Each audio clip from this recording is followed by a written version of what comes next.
نصلي على رسوله الكريم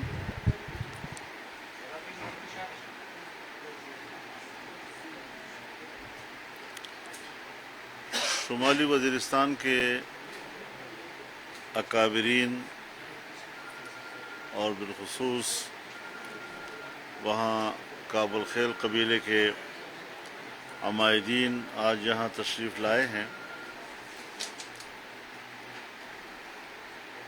ان کے علاقے میں جو اللہ تعالیٰ نے ان کو اپنی نعمتوں سے نوازا ہے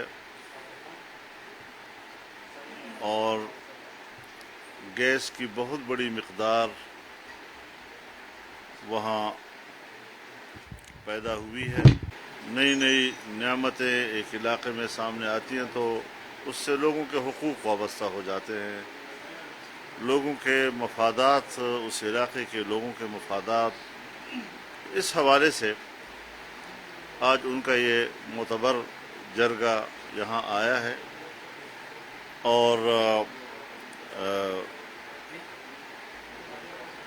آئل اینڈ گیس کے جو محکمے کے ذمہ داران ہیں، سرکاری افسران ہیں، وہ بھی یہاں آئے اور ان دونوں کی آپس میں ملاقات ہوئی اور وہاں پر جو وہاں قوم کے جو حقوق ہیں اس حوالے سے بات ہوئی۔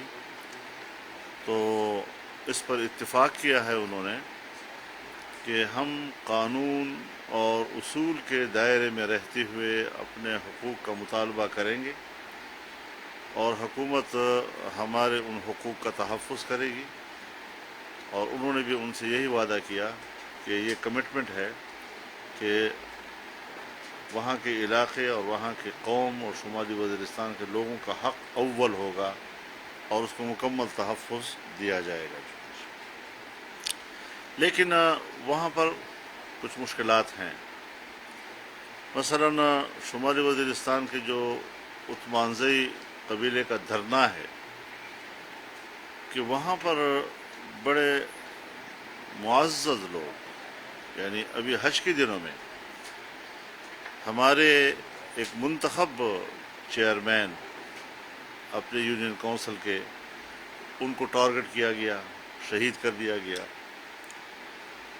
ہمارے وہاں جو تحصیل کے سیکرٹری جنرل تھے ان کو شہید کیا گیا۔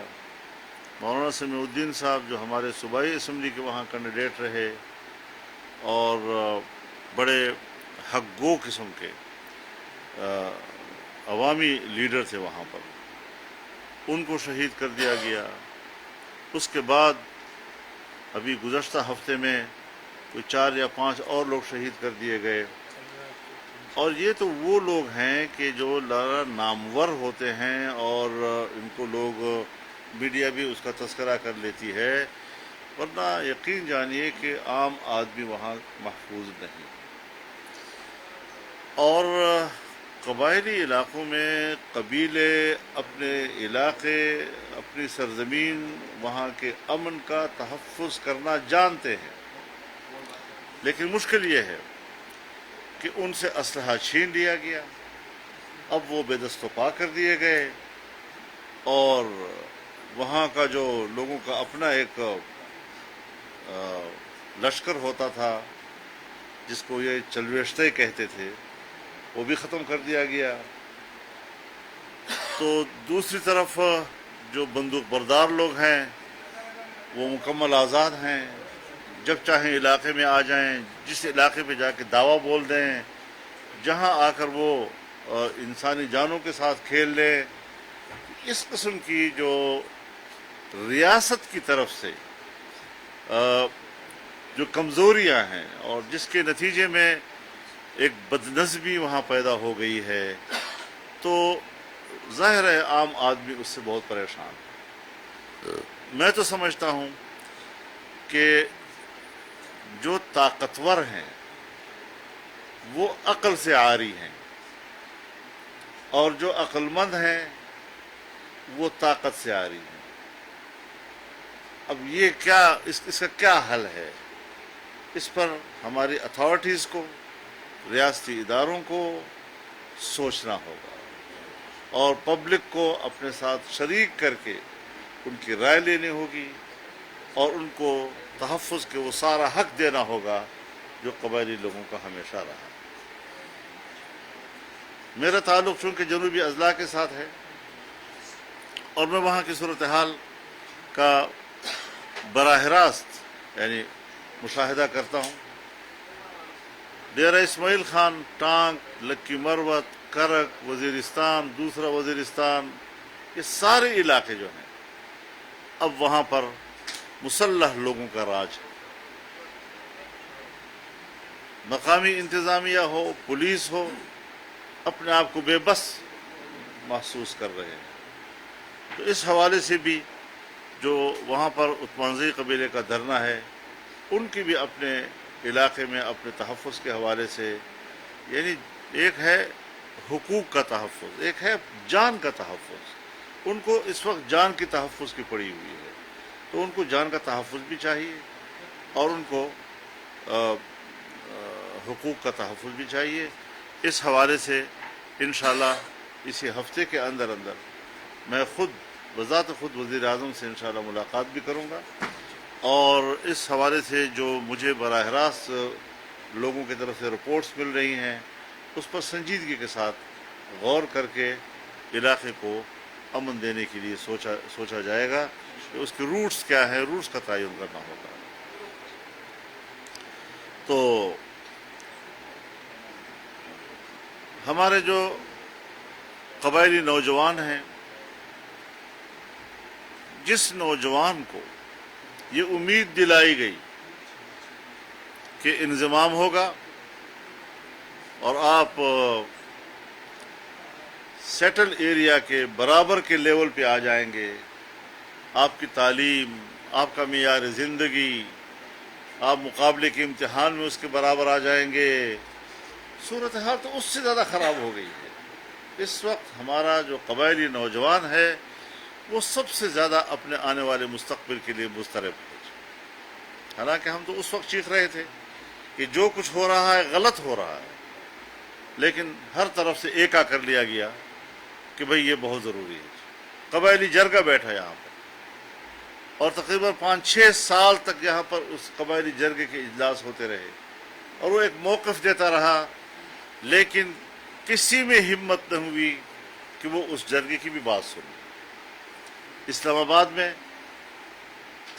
کنونشن سینٹر کے اندر تمام سیاسی پارٹیوں اور قائدین، تمام مذہبی پارٹیاں، قوم پرست جماعتیں، ہر طرف سے لوگ اکٹھے کیے گئے اور انہوں نے ان سے ملاقات کی اور اپنا موقف دیا۔ بظاہر تو ایک قرارداد بھی ان کے حق میں متفقہ طور پر طے کی گئی، لیکن اس کے باوجود پتہ نہیں ہماری اسٹیبلشمنٹ کے دماغ پر کیا سوار تھا، کیا بین الاقوامی دباؤ تھا، کون سی کوئی ایسی کوئی خوبصورت مستقبل ان کو نظر آ رہا تھا۔ سو آج حقیقت یہ ہے کہ نہ وہاں پر انتظامیہ ہے، نہ وہاں پر پولیس ہے، نہ اس کی کوئی کارکردگی ہے، نہ کوئی ترقیاتی کام ہے، اور اگر ترقیاتی کام کے لیے پیسہ جاتا بھی ہے تو خاکم بدہم وہ بھتے کا شکار ہو جاتا ہے۔ کیا ہوگا وہاں پر؟ تو اس حوالے سے آج یہ جرگہ جو ہوا ہے اس میں اس بات کو تسلیم کیا گیا ہے کہ گیس جو برآمد ہوئی ہے اس میں پہلا حق وہاں کے عوام کا ہوگا، اور یہ حق ان کا تسلیم کیا جاتا ہے، اور انشاءاللہ اسی حوالے سے ہم یہاں سے سروے ٹیم بھی بھیج رہے ہیں۔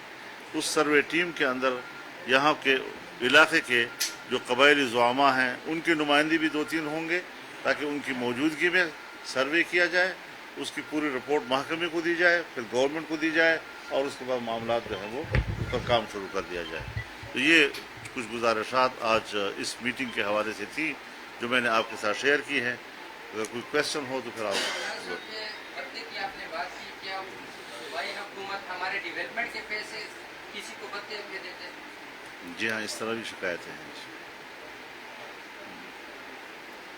صاحب یہ بتائیں کہ میڈیم کے بارے میں یہ ایک تاثر ہے، اب میڈیم کے اندر سے شاید ایسی آوازیں اٹھی ہیں کہ ہم نے یہ حکومت کی ایسا خلاف ہے سامنے آ رہا ہے، جو ابھی حالات کا سامنا کرنا پڑ رہا ہے،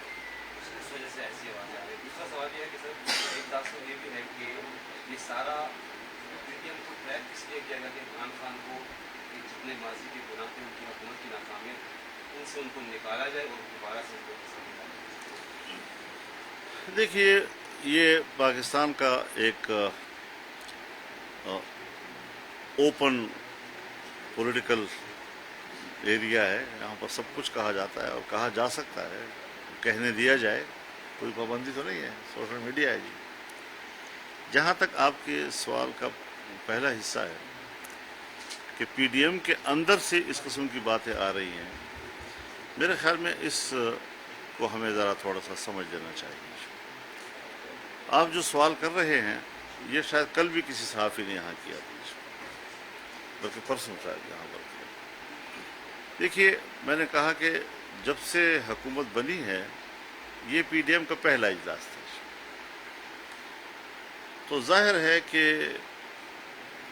ایک رائے تھی حکومت میں آنے سے پہلے, سو ہماری رائے بھی واضح تھی کہ پارلیمنٹ کے اندر سے یا اسمبلیوں کے اندر سے تبدیلیاں نہ لائی جائیں, تحریک کے ذریعے اپنا عوامی پریشر بڑھایا جائے, اسمبلی کے اندر سے اپنی قوت باہر لا کر اور نئے انتخابات کے لیے حالات کا دباؤ بڑھایا جائے. ایک رائے تھی, ہماری بھی رائے تھی. اسی رائے کا ذکر 4 مہینے کے بعد جب پہلا اجلاس ہوا تو اس ابتدائی رائے کا تذکرہ میاں نواز شریف صاحب نے کر دیا. وہ کرنا کیا ہوا کہ آپ لوگوں نے ایک لفظ اڑا دیا اس بات کو کہ وہ اس میں تو اختلاف, کوئی اختلاف کی بات نہیں. بات یہ ہے کہ جب آخری فیصلہ ہو رہا تھا, جو میں اناؤنس کر رہا تھا, تو اس آخری الفاظ کو طے کرنے میں میاں نواز شریف صاحب زوم پر موجود تھے, اور ان کے اتفاق رائے سے وہ بیان تیار ہوا اور اس بیان کو ہم نے پبلک کے سامنے رکھا. تو اس میں کیا تھا؟ اس میں تو یہی تھا کہ حکومت ٹائم پورا کرے گی, الیکشن اپنے وقت پر ہوں گے. جو ایک چیز ایک دفعہ طے ہو جاتی ہے, اب کسی کی ایک رائے اگر ایک وقت ہے تو اس نے دوستوں کے لیے چھوڑ دی نا, تو مشورے کا تو یہ برکت ہوتی ہے نا کہ آپ کی ایک رائے ہے, آپ نے دیانتدارانہ طور پر وہ رائے پیش کر دی. اگر دوستوں نے اس سے اتفاق نہیں کیا تو پھر جو اکثریت کی رائے ہوتی ہے وہ قبول کی جاتی ہے.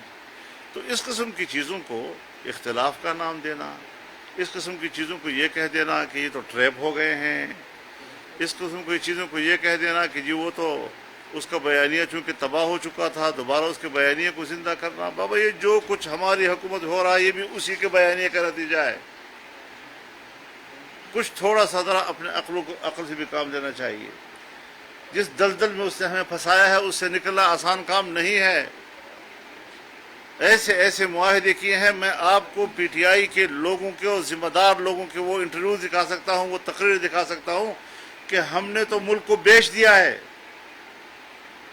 ہم نے تو آئی ایم ایف کو اپنا ملک جو ہے وہ گروی رکھ کے دے دیا ہے, انگوٹھے لگا لیے ہم سے.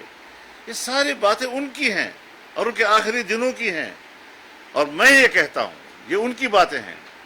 میں یہ کہتا ہوں کہ اگر اس وقت ان سے حکومت نہ لی جاتی تو آج آپ کا ملک ٹکڑے ٹکڑے ہو جاتا.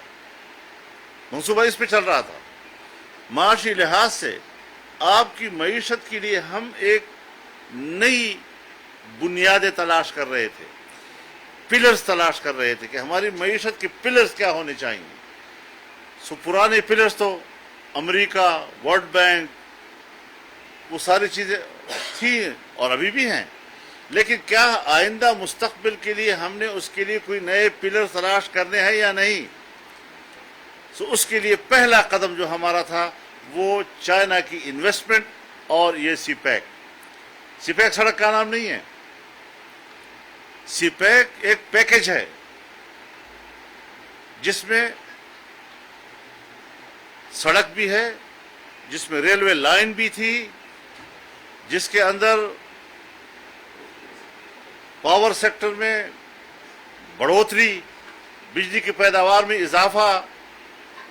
پھر ظاہر ہے جب بجلی کی پیداوار میں اضافہ ہوگا اور یہاں صوبہ خیبر پختونخوا میں آپ کی جو ٹرانسمیشن لائن ہے, اس ٹرانسمیشن لائن میں صرف 1700 میگا واٹ بجلی اٹھانے کی طاقت ہے. تو اگر آپ کو نئے صنعتی علاقے قائم کرنے ہیں اور اس کے ساتھ جو اکنامک ہبس ہیں وہ آپ نے بنانے ہیں، تو اس کے لیے آپ کو بجلی اور گیس بھی چاہیے نا. تو گیس کا منصوبہ اس کے ساتھ تھا، بجلی کا منصوبہ اس کے ساتھ تھا، اور اگر 17,000 تک آپ نے لے جانا ہے بجلی کی کھپت کو تو آپ کو ٹرانسمیشن لائن بھی تبدیل کرنی ہوگی. تو جو نئے پلرز ہم بنا رہے تھے اس پلرز کو اس حکومت نے گرا دیا، اور وہ گوادر بندرگاہ کہ جو ایشیا میں دوسرے نمبر کا سب سے گہرا ترین بندرگاہ تھا، جس سے ایران بھی ڈر رہا تھا، چابہار خطرے میں پڑ گیا، بندر عباس خطرے میں پڑ گیا، دبئی خطرے میں پڑ گیا، اور یہ سب سے زیادہ کامیاب بندرگاہ ہوتا تجارتی لحاظ سے، تو اس کا بیڑا غرق کیا. اور کل جو ابراج گروپ کے حوالے سے خبر آئی ہے کہ کتنا پیسہ دیا گیا، اس میں جو آپ کے ابو ظبی کے بادشاہوں نے پیسہ ڈالا ہے وہ اسی لیے ڈالا ہے کہ یہ ہر قیمت پر حکومت میں آئے، سی پیک کو ڈبوئے، اور آج وہ گہرا ترین سمندر اس وقت صرف 11 فٹ کا رہ گیا ہے، ریت نے آ کر اس کو بھر دیا ہے. ملک کی معیشت کو تباہ و برباد کر کے رکھ دیا اس نے. تو ملک یہیں سے ٹوٹتی ہے نا، سوویت یونین یہیں سے ٹوٹ گیا نا. یہ چیزیں ہیں کہ جس کی نزاکت کو، جس کی حساسیت کو ہر آدمی کو سمجھنا چاہیے، ہر پڑھے لکھے کو سمجھنا چاہیے کہ ہم نے کس چیلنج کو قبول کیا. ہمیں دکھ ہے کہ ہمارے بینکوں میں جب ہم نے کھنگالا، آپ کو پتا ہے کیا جھوٹ بولتے ہیں یہ لوگ. جس وقت جانے سے پہلے کہہ رہے تھے 25 ارب ڈالر ہمارا ریزرو میں پڑا ہوا ہے، جو ہی حکومت بدلی اور ہم نے پتہ لگایا تو 8 ارب تھا، 7 اور 8 ارب کے درمیان تھا. اب آپ کے پاس جب ڈالر کے ذخیرے کم ہو جائیں گے تو جو چیز کم ہوتی ہے اس کی قیمت بڑھتی ہے نا. بازار میں بھی جب کوئی چیز آپ خریدیں گے اور وہ ناپید ہو جائے، ٹماٹر ہے، آلو ہے، پیاز ہے، ناپید ہو گیا تو قیمتیں بڑھیں گی نا اس کی. تو اب ڈالر کی قیمت پاکستان میں بڑھ گئی ہے. تو اس چیز کو ہم نے کیسے کور کرنا ہے، سارا فوکس اسی پہ ہے. اور میں آپ کو بتا دینا چاہتا ہوں آج کی اس پریس بریفنگ سے کہ منگل اور بدھ کو فائنانس ہو، پیٹرولیم ہو، یا جتنے بھی وہ ادارے جس کا ملکی معیشت سے تعلق ہے، وہ پوری حکمران پارٹی کی جماعتوں کو بریفنگ دیں گے، اور پھر پوری حکمران جماعتیں جو ہیں وہ اس بریفنگ کو سامنے رکھتے ہوئے معیشت کے استحکام کے لیے اگلے اقدامات کا فیصلہ کریں گے. تو اس کے لیے ہم اپیل کرتے ہیں کہ خواہ اس کا تعلق اسٹیبلشمنٹ سے ہو، چاہے بیوروکریسی کے ساتھ ہو، چاہے ہمارے سرکاری ملازمین ہوں، چاہے عام آدمی ہو، نوجوان ہے، سب کو آج صرف ملک کے لیے سوچنا چاہیے. ہم نے تو جناب ایک پارٹی کو دیکھا ہے، لاکھوں کے اس کے کیا کہتے ہیں وہ فیک آئی ڈیز ہیں، اور ایک جھوٹی خبر آج لگوا دیتے ہیں اور اس کے پیچھے جو ہے فیک لائکس جو ہے وہ ڈال دیتے ہیں. لوگ کہتے ہیں اوہ زبردست کمال، اس کے اتنے لائکس ہیں. جھوٹ پر مبنی اس کا سوشل میڈیا جھوٹ، وہ خود جھوٹ، اور جھوٹ جھوٹ جھوٹ جھوٹ. تو ہٹلر کیا کہتا تھا کہ یا تو جھوٹ اتنا بڑا بولو کہ لوگوں کو یقین ہو کہ اتنا بڑا جھوٹ تو نہیں بولا جا سکتا، یا وہ جھوٹ اتنی تکرار کے ساتھ بولو کہ لوگ سمجھے کہ یار یہ بار بار ایک بات کر رہا ہے تو ظاہر کچھ تو ہوگا. تو یہ وہی جو بین الاقوامی اصول ہے جھوٹ کو دنیا سے منوانے کے لیے، اس کا ٹھیک ٹھاک سبق ہماری پی ٹی آئی نے پڑھا ہوا ہے اور لوگوں کو پڑھا رہے ہیں. مولانا صاحب، یہ جن منصوبوں کا آپ ذکر کر رہے ہیں، یہ تو اس طرح لگ رہا ہے کہ آپ ابھی حکومت میں آئے ہیں اور آپ کو کم از کم 5 یا اس سے زائد سال کی ضرورت ہے. آپ کے پاس مختصر دورانیہ ہے، اور اس دورانیے میں جو بظاہر صورتحال ہے وہ دگرگو ہے. تو آپ کے پاس مطلب کہ آپ نہیں سمجھتے کہ پی ڈی ایم جو ہے وہ بند گلی میں پھنس گئی ہے؟ معاشی حالت اتنے مختصر وقت میں سدھارنا جو ہے وہ ناممکن نظر آ رہا ہے. میری رائے یہ ہے، سر پر آپ کے الیکشن میری رائے یہ ہے کہ ہم اس وقت سال سوا سال کے لیے بیٹھے ہوئے ہیں.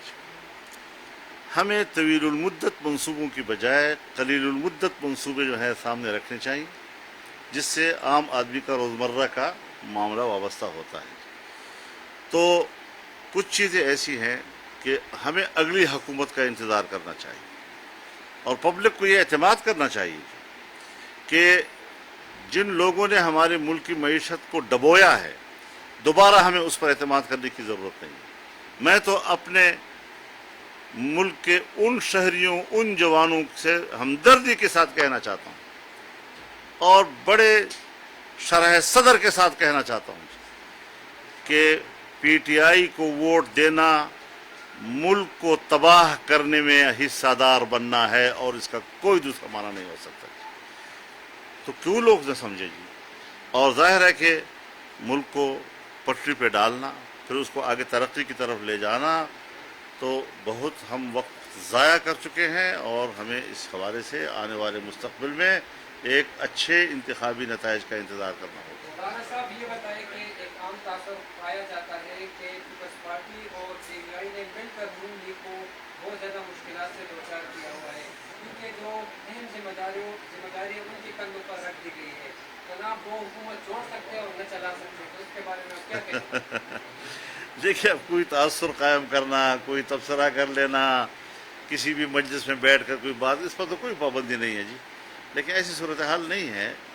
تبصروں کا آزادی ہے لوگ ہر قسم کی باتیں کرتے ہیں. الیکشن کمیشن نے کچھ ممبران کو ڈی سی کیا ہوا ہے کیا سمجھتے ہیں اس پر ضمنی الیکشن ہونی چاہیے یا اس کے لیے آپ کیا رائے ملتے ہیں؟ تو ظاہر ہے کہ جو اسپیکر نے جن کے استعفے منظور کر لیے ہیں اور ان کا ریفرنس انہوں نے الیکشن کمیشن آف پاکستان کو بھیج دیا ہے اور انہوں نے ان کو ڈی سیٹ کر دیا ہے تو وہاں ضمنی الیکشن ہوگا. اور ضمنی الیکشن کے حوالے سے حکمران اتحاد نے اصولی طور پر یہ فیصلہ کر لیا ہے کہ 2018 کے الیکشن میں جو امیدوار جس پارٹی کا رنر اپ تھا یعنی دوسرے نمبر پر تھا وہی ہمارا متفقہ امیدوار ہوگا. تو اس پر بھی اتفاق ہو چکا ہے. مہربانی جی. بہت شکریہ جی.